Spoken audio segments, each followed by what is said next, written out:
మిత్రులు నమస్కారం. రేడియో రాంబాబు ఛానల్కి స్వాగతం.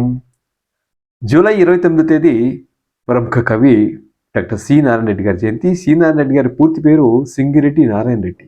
ఆయన 1931 సంవత్సరం జూలై 29వ తేదీ కరీంనగర్ జిల్లా హనుమాజీపేటలో జన్మించారు. రైతు బిడ్డ. ప్రధానంగా ఆయన విద్యాభ్యాసం అంతా కూడా ఎక్కువగా ఉర్దూ మీడియంలో సాగింది. అయినా చూడండి, ఆయన బిఏ అనుకుంటా తెలుగు తీసుకున్నారు సబ్జెక్టు. తెలుగు తీసుకుని తర్వాత ఎంఏ చేసి పిహెచ్డి చేసి గొప్ప కవిగా, ఉపన్యాసకుడిగా, వక్తగా, ప్రముఖ గీత రచయితగా రాణించారు. సి నారాయణ రెడ్డి గారి సంబంధించినటువంటి కొన్ని వివరాలు ఇవి. ప్రధానంగా మనకి ఆయన పాటలంటే బాగా ఇష్టం కనుక పాటల్లోకి కొన్ని ఆయన టాప్ 10 నాకు నచ్చినవి నేను చెప్తాను. అయితే రెండు విషయాలు చెప్పాలి. ఆయన ప్రతి సంవత్సరం కూడా ఆయన జన్మదినానికి ఒక పుస్తకాన్ని తీసుకొస్తుండేవాళ్ళు. అలా చూస్తే ఆయన రాసిన పుస్తకాలు, ఎడిట్ చేసిన పుస్తకాలు, గేయ నాటికలు, రేడియో నాటికలు, కవిత్వ సంపుట్లు ఇవన్నీ కలిపితే ఒక 85 పైగా ఆయన పుస్తకాలు ఉన్నాయి. 1973లో ఆయన రాసినటువంటి మంటలు మానవుడు గ్రంథానికి కేంద్ర సాహిత్య అకాడమీ పురస్కారం లభించింది. 1988లో ఆయన విశ్వంబర కావ్యం రచించారు. దానికి జ్ఞానపీఠ పురస్కారం లభించింది. 74లో విశ్వనాథ్ సత్యనారాయణ గారి తర్వాత మళ్ళీ జ్ఞానపీఠ పురస్కారం పొందింది డాక్టర్ సి నారాయణ రెడ్డి గారు. డాక్టర్ సి నారాయణ రెడ్డి గారి పిహెచ్డి సిద్ధాంత గ్రంథం అది చాలా పేరొందింది. దాని గురించి మీకు చెప్తాను. ఆ పుస్తకం గురించి ఆధునికాంధ్ర కావ్యాలు, కవిత్వము, ప్రయోగాలు, ఇలాంటి ఒక కరెక్ట్ టైటిల్ చెప్తాను. దాన్ని ఒక ప్రామాణిక సిద్ధాంత గ్రంథంగా విమర్శకులు గుర్తిస్తారు. ఇక మనం ఆయన పాటల్లోకి మనం వెళ్ళినట్లయితే కొన్ని విషయాలు పాటలకు వెళ్లే ముందు మీకు చెప్పాను కదా ఆయన రాసినటువంటి పుస్తకం గురించి.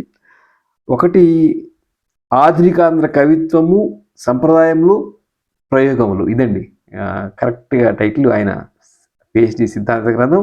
ఆయన తొలి రోజుల్లో అంటే ఆల్మోస్ట్ 15-16 ఏళ్లలో ప్రహ్లాద్ చరిత్ర, సీతాపహరణం వంటి పద్యనాటికలు రచించారు.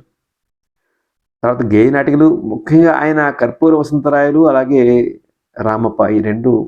రామప్ప రేడియో సంగీత రూపం అని చెప్పుకోవచ్చు. ఈ రెండు కూడా చాలా ప్రాచుర్యం పొందాయి.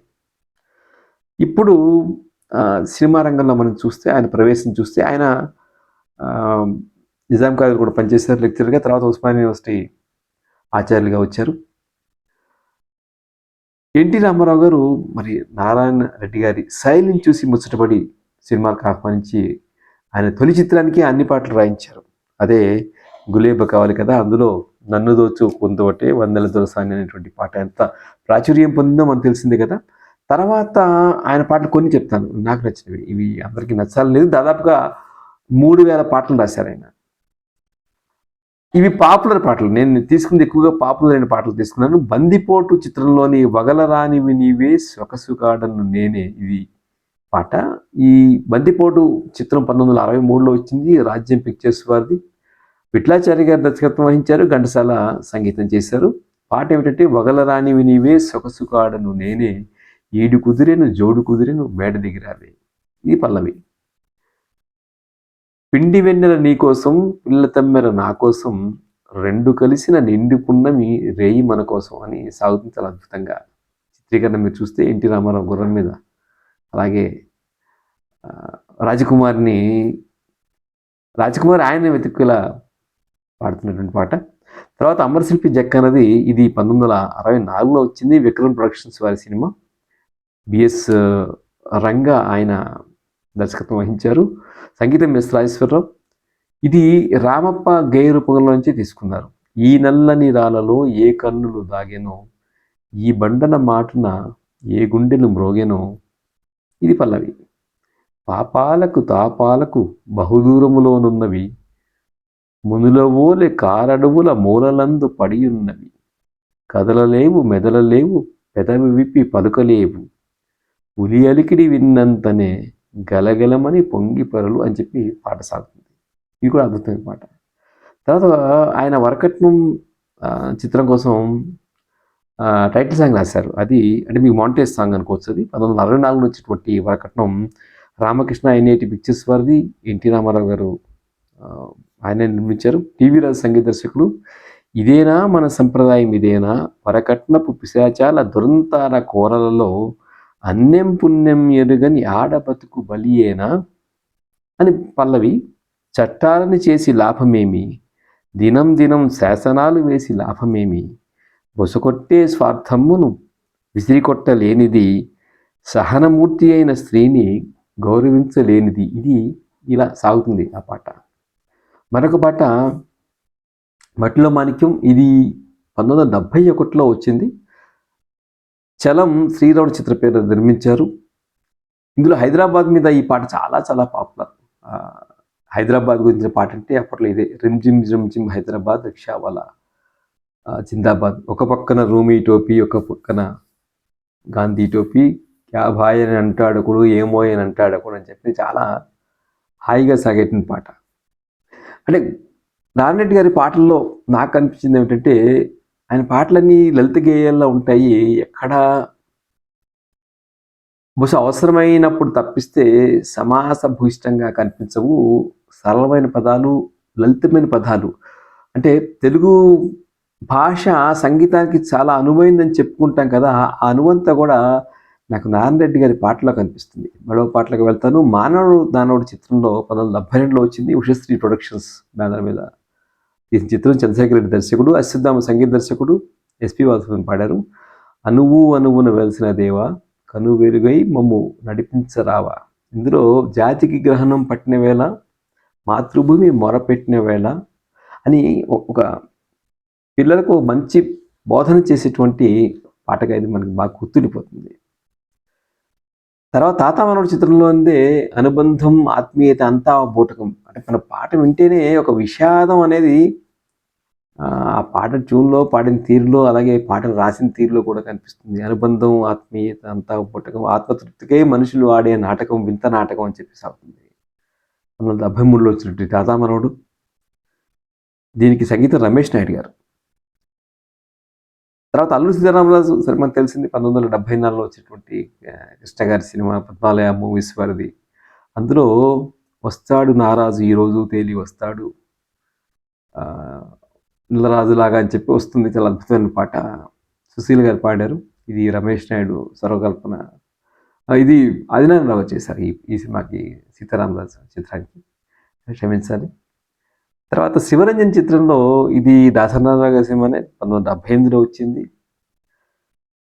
జోరు మీద నావు తుమ్మిదా, నీ జోరు ఎవరి కోసమే తుమ్మిదా, ఇల్లు తిరిగేవి తుమ్మిదా అని చెప్పి అలా హాయిగా ప్లెజెంట్గా సాగే పాట. అక్కడ మీరు చూస్తే ట్యూన్ ఎంత ప్లెజెంట్గా లలితంగా ఉంటుందో, పదాలు కూడా అంతే లలితంగా ఉంటాయి. అది ఈ పాట గొప్పతనం అని నాకు అనిపిస్తుంది. మరొకటి స్వాతి ముత్యంలో ఓ లాలిపాట, 85లో వచ్చినటువంటి పూర్ణోదయ మూవీ క్రియేషన్స్, విశ్వనాథ్ గారి దర్శకత్వంలో, ఇళరాజా సంగీతం, వటపత్ర సాయికి వరహాల లాలి అనేటువంటి లాలి లాలి అనేటువంటి సాగే పాట. చాలా బాగుంటుంది కదా. చాలా ప్రతి చోట ఈ పాట భక్తిగీతం కాదు కానీ చిన్నపిల్లలకి, వరపత్ర సాయికి వరహాల లాలి లాలి, ఉరిపాల కృష్ణునికి ముత్యాల లాలి, ఒక లాలి పాట లాగానే సాగుతుంది. ఒక పాటతో ముగిస్తాను. బహుశా అది 1970లో వచ్చినటువంటి తల్లా పెళ్ళమ్మ చిత్రంలో పాట. తెలంగాణ ఉద్యమం ఉద్ధంగా సాగుతున్న వేళ నారాయణ రెడ్డి గారు ఈ పాట, అది ఎన్టీ రామారావు గారు ఆయన ఇష్టమైన కాబట్టి ఆయన కోసం రాశారు. తెలుగు జాతి మనది, ఇంటిక వెలుగు జాతి మనది, తెలంగాణ నాది, రాయలసీమ నాది, సర్కార్ నాది, నెల్లూరు నాది అని చెప్పి సాగుతుంది ఆ పాట. వచ్చాడన్నా వచ్చిండన్నా వరాల తెలుగు మనదేనన్నా అని చెప్పి సాగే అద్భుతమైన పాట. అది కూడా టీవీ రాజు గారి మ్యూజిక్. 2014లో నేనును పాలపెట్ట సంపాదకులు గుడిపాటి గారు కలిసి ఆయన్ని, అప్పుడే తెలంగాణ రాష్ట్రం ఏర్పడింది, తెలంగాణ రాష్ట్రం ఏర్పడిన కొత్తల్లో ఆయన కలిసినప్పుడు ఆ గుడిపాటి గారు ఆ ప్రశ్న వేశారు. మీరు అప్పుడు తెలుగు జాతి మనది నిండుగా వెలుగు జాతి మనది అన్నారు కదా, మరి ఇప్పుడు తెలంగాణ ఏర్పడింది, ఆంధ్రప్రదేశ్ విడిపోయింది, ఇప్పుడు మీరు ఎలా సమర్థిస్తారు ఆ పాటని అన్నారు. ఆయన చెప్పిన సమాధానంతో ముగిస్తాను. అప్పుడు ఏమన్నారంటే ఆయన, తెలుగు జాతి మనది, రెండుగా వెలుగు జాతి మనది అని చెప్పి నవ్వేశారు. ఇది మర్చిపోలేని మాట. తర్వాత ఇదే వాక్యాన్ని ఆయన కోట్ చేశారు. కానీ మొదటిసారిగా మేము ఇద్దరం వెళ్ళినప్పుడు మాతో అన్న మాట అది, తెలుగు జాతి మనది, రెండుగా వెలుగు జాతి మనది. సో అలా నారాయణ రెడ్డి గారి ఆయన సభలు నిర్వహించినా కూడా అద్భుతంగా ఉండేవి. ఆవిష్కరణ సభలు ఏమైనా సరే, ఆయన అంటే నిండైన విగ్రహం, ఆయన పంచకట్టు మీద గొప్ప, ఎవరండి వాడు, ఇంకెవరు తెలుగువాడు అంటాడు. గోంగూర లేకుండా ఉండేవాడు పంచకట్టులో మునగాడని చెప్పి చెప్తారు. ఇంకెవరు వాడు అంటే, ఆ ఎవరు ఆ వ్యక్తి అంటే, ఇంకెవరు తెలుగువాడు అని చెప్పి అంటారు. అలాంటి నిండైన విగ్రహంతో పాటు చక్కటి గళము, అలాగే చక్కటి కలము, దానివల్ల వచ్చినట్టు ఒక 3000 పాటలు తెలుగు సినీ ప్రియులందరినీ అలరించాయి. దాంతోపాటుగా ఆయన కవిత్వం కానివ్వండి, ఆయన గజళ్ళు కూడా ఎంతో పాపులర్ కదా, సినారే గజళ్ళు కూడా ఎంతో అలరించినటువంటి అంశాలు. ఆయన జయంతి రోజు ఒకసారి ఆయన్ని గుర్తు చేసుకుని, ఆయన పాటలు గుర్తు చేసుకోవటం చాలా ఆనందకరంగా ఉంది. ఈ వీడియో మీకు నచ్చినట్లయితే లైక్ చేయండి, షేర్ చేయండి. రేడియో రాంబాబు ఛానల్కి సబ్స్క్రైబ్ చేయండి. నమస్కారం.